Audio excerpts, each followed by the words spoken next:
Twitter అంటే మనందరికీ తెలిసిందే ఎక్స్ అని ఇప్పుడు మార్చారు. అయితే ప్రతి నెల ఈ ట్విట్టర్ ఏందంటే ఒక నివేదికను రిలీజ్ చేస్తుంది. అంటే ప్రతి నెలలో ఎవరు ఎక్కువ ట్రెండింగ్‌లో నిలిచారు, పొలిటీషియన్స్ కావచ్చు, సినిమా సెలబ్రిటీస్ కావచ్చు, మరి మన దేశంలో ఉన్న స్పోర్ట్స్‌మెన్స్ గారు ఎవరి గురించి ఎక్కువ ప్రజలు చర్చించారు, ఎవరిని ఎక్కువ ఫాలో అయ్యారు అన్న విషయాన్ని వెల్లడించింది.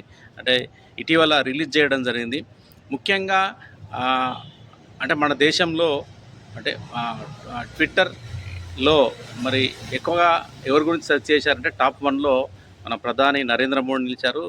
ఇక ఆశ్చర్యకర విషయం ఏంటంటే మరి టాప్ సెకండ్‌లో అంటే టాప్ 2లో మన యంగ్ టైగర్ అంటే టాలీవుడ్ హీరో జూనియర్ ఎన్టీఆర్ నిలవడం జరిగింది. ఇక మూడో స్థానంలో అంటే టాప్ 3లో ఇళయ దళపతి అంటే తమిళ హీరో విజయ్ నిలవడం జరిగింది. ఆయన ఎందుకు నిలవడం జరిగిందంటే ఆయన టీవీకి ఆయన పార్టీ పెట్టడం జరిగింది. ఇక రాజకీయాలను పూర్తిగా మానేసి సినిమాలు పూర్తిగా మానేసి రాజకీయాలకి పరిమితం అవుతాను అని చెప్పడం ద్వారా ఆయన గురించి ఎక్కువగా సెర్చ్ చేయడం జరిగింది. ఆయన ఫాలో అవ్వడం జరిగింది.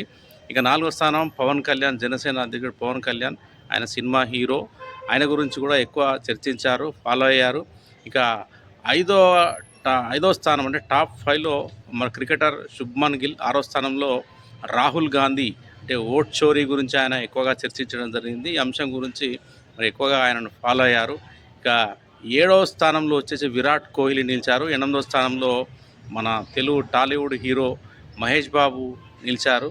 ఇక 9వ స్థానంలో వచ్చే మహేంద్ర సింగ్ ధోని. 10వ స్థానంలో రజనీకాంత్ సూపర్ స్టార్, తమిళ సూపర్ స్టార్ రజనీకాంత్ నిలిచారు.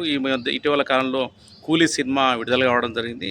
ఆ కూలీ సినిమాలో ఆయన గెటప్ కానీ, యాక్షన్ కానీ, ఆ సినిమా డిబేట్ టాక్ వచ్చినప్పటికీ ఆ సినిమా కొంత బాగానే ఉంది ఫస్ట్ హాఫ్. ఆ తర్వాత కలెక్షన్స్ కూడా బాగా రాబట్టడం జరిగింది. ఇప్పటివరకు నా ఛానల్ని సబ్స్క్రైబ్ చేయని వారు వెంటనే సబ్స్క్రైబ్ చేయండి. Thank you.